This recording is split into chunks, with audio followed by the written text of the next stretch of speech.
ថ្ងៃនេះខ្ញុំបានសូមបង្ហាញអំពីរបៀបនៃការប្រើប្រាស់តែ GT សញ្ញាក្រូចឆ្មា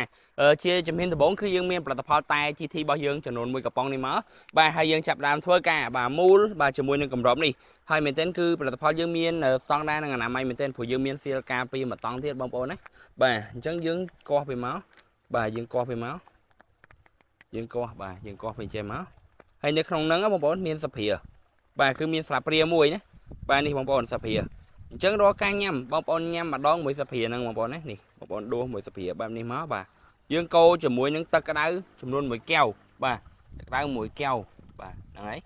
យើងកូរជាមួយទឹកក្តៅ1កែវណាបើសិនណាជាអ្នកដែលគាត់ស្រឡាញ់ជាមួយនឹង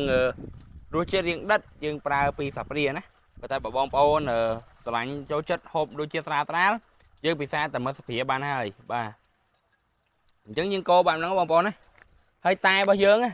គ្រាន់តែកូរមកគឺយើងមានអារម្មណ៍ថាពណ៌វាស្អាតហ្មងហើយវាឲ្យក្លិនឈ្ងុយតែម្ដងគឺយើងកូរជាមួយទឹកក្តៅបែបនេះគឺក្លិនឈ្ងុយបងប្អូនហើយគ្រាន់តែមើលពណ៌ក៏ចង់ញ៉ាំដែរបាទគ្រាន់តែមើលពណ៌ក៏ចង់ញ៉ាំដែរអញ្ចឹងឥឡូវយើងញ៉ាំជាមួយគ្នាទាំងអស់គ្នាបាទ